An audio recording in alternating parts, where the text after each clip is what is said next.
Doctor Raj Kumar Yadav, లంబాడీల ఐక్యవేదిక రాష్ట్ర అధ్యక్షుని. ఈరోజు తెలంగాణ రాష్ట్ర డీజీపీ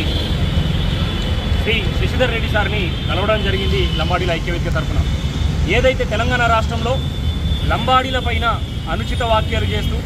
లంబాడీలను దోషులుగా చిత్రీకరిస్తూ, లంబాడీల తల్లులను కూడా పందులతో పోల్చే విధంగా, అవమానించే విధంగా, మరి అదేవిధంగా ఏదైతే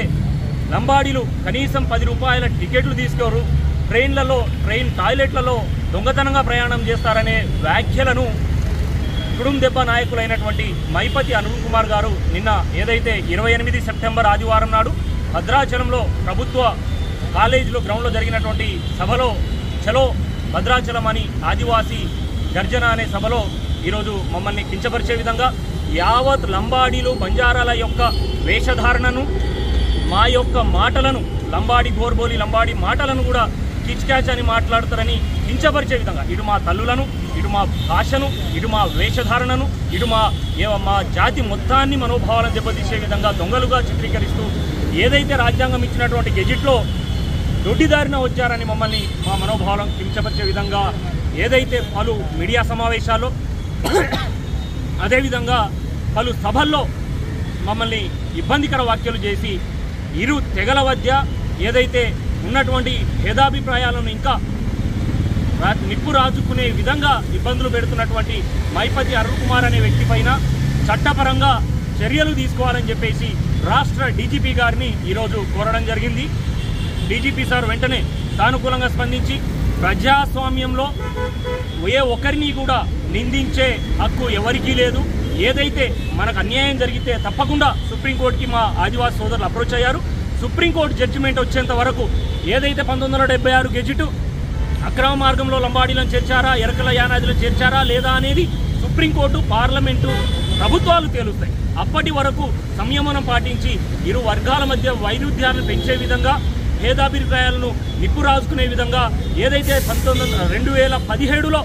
ఉట్నూరు, ఖోద్, ఆసిఫాబాద్ కాన్స్టిట్యున్సీ అటువంటి ఆదిలాబాద్ జిల్లాలలో కొట్టుకునే విధంగా ఆదివాసులు లంబాడులు కొట్టుకొని తగలబెట్టుకునే విధంగా వీరి యొక్క వ్యాఖ్యలు, వీరి యొక్క సభలు, వీరి యొక్క ఏదైతే సమావేశాలు దారి తీయకుండా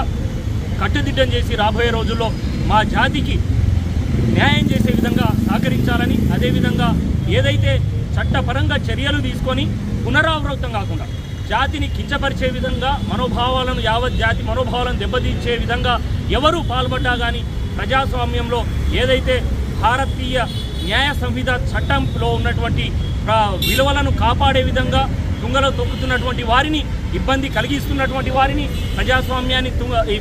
తప్పుదోవ పట్టిస్తున్నటువంటి వారిని, ఈ సమాజాన్ని, తెలంగాణ సమాజాన్ని కూడా ఈరోజు లంబాడీలను పైన ఉసిగొల్పే విధంగా మీరందరూ మా వైపు రావాలి, లంబాడీలను తరుము కొడదాము, రాజస్థాన్ తీరం దాటే వరకు తరమాలి, కొట్టాలి, నరకాలి, గుండు గీయాలి అనే విధంగా తన నోటికి ఎంత వస్తే, తను ఒక PhD చదువుకున్న విద్యార్థి అని అంటా ఉన్నారు. గౌరవప్రదమైనటువంటి PhD పట్టా పొందినటువంటి వ్యక్తియే ఆ విధంగా మాట్లాడి ఉసిగొల్పితే రాబోయే రోజుల్లో ఏదైతే 2017లో జరిగినటువంటి మారణకాండ మళ్ళీ పునరావృతం కాకుండా చర్యలు తీసుకోవాలని, గౌరవ లా అండ్ ఆర్డర్కి దెబ్బతీయకుండా ఇటువంటి వ్యక్తులను వెంటనే కఠిన చర్యలు తీసుకునే విధంగా చర్యలు తీసుకోవాలని డీజీపీ గారు